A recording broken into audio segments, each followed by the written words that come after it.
Hi, I'm Dana Obleman. This video is part of my free sleep course for kids 25 months and up right here on YouTube. If you could use some more guidance and check out Sleep Sounds Plus, the link is in the description below.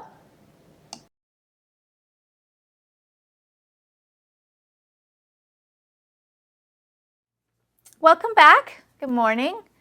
Tonight we are moving into night 7, and that's an exciting night because we're going to make a bit of a transition to where our chair is in the room. But before we get to that, I just want to talk in these next few videos about things to watch for in the future, little things that can derail your progress or set you back. And then one of the most popular regressions happens when a child gets sick. Now, sickness is going to happen. I mean, we all get sick. And the bad news about sickness is that we require more sleep. Our body needs more sleep, but we're getting much more fragmented sleep because of the illness, because the coughing or the runny nose or the fever is breaking our cycles and we're having lots of nighttime wake-ups. So completely normal for your child to be having night wake-ups when they're sick. So how do we get through this without derailing or going back to old props? Well, the biggest mistake parents make when a child gets sick is that they start either bringing their child into bed with them or getting back into their child's bed. Now, we've worked really hard in these last 6 nights to break this connection between you being in the bed with your child. So please don't go back to it when she's sick. That's something you need to steer away from for the long term, really, because these habits can come quickly back. If you're really concerned about her, then sleep on the floor in the room or bring in an air mattress and sleep on the floor. And you can keep an eye on her that way. You know, just over the Christmas holidays, my 13-year-old had a headache and a really high fever, and I slept on the floor in his room for a couple of hours just so that I could keep an eye on him. So, you know what? That's going to happen. It doesn't matter how old your children are. But that's much less disruptive than hauling them into bed or getting back into their bed.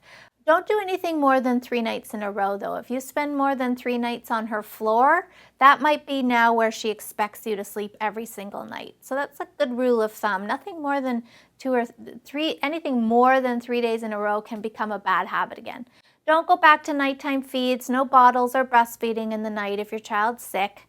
You can increase fluids throughout the day. Just keep lots of water flowing and lots of fluids flowing. If a child is ill, there's no need for it in the night. Maybe a sip of water out of a sippy cup would be appropriate, but nothing else. And just to hang in there. The good news is that when children have good sleep skills, they don't really want you to interfere with them. There was a time when my middle son was around 2, where he was just having one ear infection after another. And yes, he needed some comfort. He needed some cuddles. So you can absolutely increase your comfort. Just don't interfere with their skills. So we would give him a little cuddle, maybe wipe his nose, give him more pain medication, whatever it was. And he would be very accepting of some cuddle. But then when he was ready, he would want to go back to his own bed. And he would either reach for it or kind of push away from us, which indicated that, thank you, I had enough and I'm ready to go back to my own bed to use my own skills to get back to sleep. So that's really the good news. But you wouldn't get into a scenario where you're rocking to sleep. Just being really cautious that you aren't incorporating yourself back into their strategies or interfering too much. And once the illness passes, they'll go back to sleeping more consolidated through the night and everything will blow over as long as you hang on to those tips around illness. Don't worry too much about teething. I think we should be pretty much out of the teething zone by now, but teething really shouldn't upset sleep quality very much. Might be a night or 2, but it really, at this age, it really shouldn't be an issue. So don't worry about that. Okay, so we're going now to move our chair tonight for night 7 all the way to the door. We're going to be in the room, but at the door, and you will stay in your chair. You are not going over for any kind of touch now. We're just staying in our chair.